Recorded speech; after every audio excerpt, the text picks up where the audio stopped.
கர்த்தருக்கு ஸ்தோத்திரம். கிறிஸ்துவுக்குள் பிரியமானவர்களே, அனுதினமும் தேவனோடு.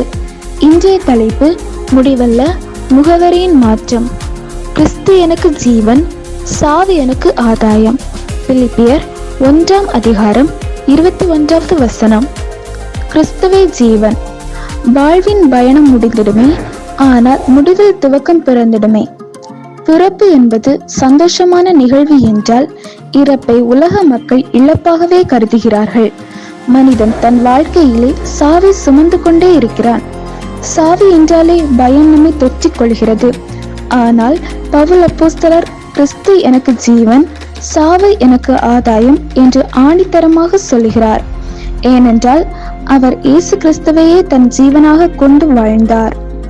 மனிதனின் உலக வாழ்க்கையின் முடிவுதான் மரணம் என்றாலும், இயேசு கிறிஸ்துவை நம்புகிறவர்களுக்கு அது ஒரு முடிவல்ல, அதுவே ஆரம்பம். இயேசு கிறிஸ்துவை விசுவாசித்து அவரை பின் செல்கிறவர்களுக்கு மரணமே பேரின்பம். ஏனெனில் என் வார்த்தைகளை கேட்டு என்னை அனுப்பினவரை விசுவாசிக்கிறவன் எவனோ அவனுக்கு நித்திய ஜீவன் உண்டு, மரணத்திலிருந்து நீங்கி அவன் ஜீவனுக்குட்பட்டிருப்பான் என்பதாக வேதாகமத்தில் இயேசு கிறிஸ்து குறிப்பிடுகிறார். மண் வீட்டிலிருந்து விண் வீட்டிற்கு நாம் எப்படிப்பட்டவர்களாகவும் இருக்கலாம். ஆனால் இயேசு கிறிஸ்துவை விசுவாசித்து நம் வாழ்க்கையில் அவருடைய அடிச்சுவடுகளை பின்பற்றி நடப்போமாகில் மரணம் ஒரு சந்தோஷத்தின் தருணம். இந்த உலக வாழ்வு நிலையானது அல்ல, மரணத்திற்கு பிறகுதான் நமக்கு நித்திய ஜீவன் உண்டு. எனவே மரணம் என்பது முடிவல்ல, மரணம் என்பது நம் முகவரியின் மாற்றமே.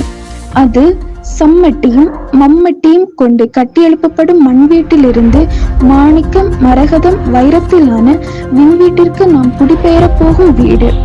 அங்கு நித்திய காலம் இயேசுவோடு வாழ புகுந்திடுவோம். பரலோகம்தான் நம் பேச்சாகட்டும், பரிசுத்தம்தான் நம் மூச்சாகட்டும். வாழ்க்கையின் பயணம் முடிந்திடுமே, ஆனால் முடிவில் துவக்கம் பிறந்திடுமே. இயேசு கிறிஸ்துவை நம்புகிற யாவருக்கும் இந்த நம்பிக்கை நிலைத்திடுமே. பரலோகத்தின் தேவன் தாமே உங்களை பரம வீட்டிற்கு அழைத்து செல்வாராக. ஆமென்.